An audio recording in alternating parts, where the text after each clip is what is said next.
সন্ধিয়াৰ সময়ত শাৰী শাৰীকৈ চাকি জ্বলাই সেৱা লৈছে গাঁৱৰ মহিলাসকলে।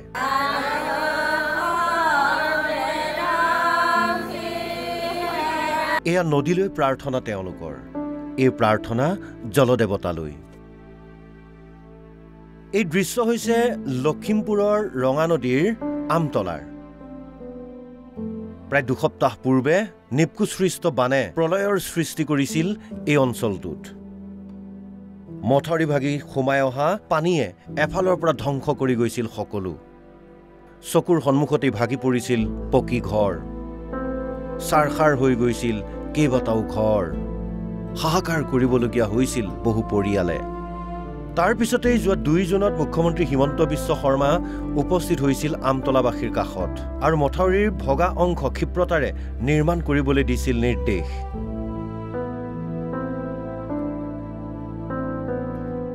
মুখ্যমন্ত্ৰীৰ নিৰ্দেশত জলসম্পদ মন্ত্ৰী পীযুষ হাজৰিকা আৰু লখিমপুৰৰ বিধায়ক মানৱ ডেকাই তদাৰক কৰিছিল এই কাম আৰু 15 দিনৰ ভিতৰতেই প্ৰায় সম্পূৰ্ণ কৰিলে এই নিৰ্মাণ কাৰ্য।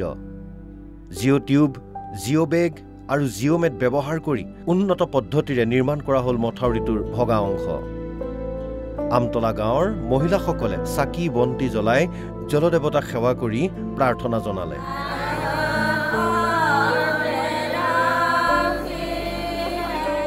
ভগা অংশ যিমান সুৰক্ষিত আৰু ক্ষিপ্ৰতাৰে নিৰ্মাণ কৰা হ'ল, অনাগত দিনত সম্পূৰ্ণ মথাউৰিটো এনে উন্নত প্ৰযুক্তিৰে নিৰ্মাণ কৰি দিবলৈ আহ্বান মহিলাসকলৰ।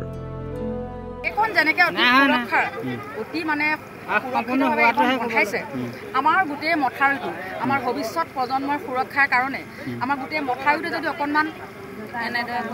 অকণমান যদি তেওঁলোকে আৰু অকণমান উন্নতভাৱে কিবা এটা কৰে আমি আৰু ভাল লাগিব। আমি যথেষ্ট কৃতজ্ঞ হ'ম।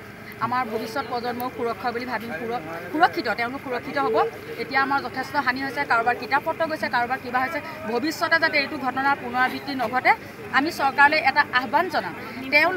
তেওঁলোকে নিপকুৰ পানীটো যাতে এটা পৰিমাণত কাৰো ক্ষতি নোহোৱাকৈ, এটা পৰিমাণ দুইপাৰৰ ব্যক্তি কাৰো ক্ষতি নোহোৱাকৈ, জনজীৱনৰ হানি নোহোৱাকৈ তেওঁলোকে এটা নিৰ্দিষ্ট পৰিমাণত এৰাৰ ব্যৱস্থা কৰি দিব লাগে নিপকুৰ কৰ্তৃপক্ষৰ লগ লাগি।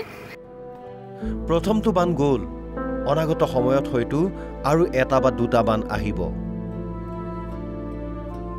কিন্তু এই শক্তিশালী উন্নত প্ৰযুক্তিৰ মথাউৰিটোৰ বাবে হয়তো এইবাৰ বানৰ বিভীষিকাৰ পৰা ৰক্ষা পৰিব আমতলাবাসী।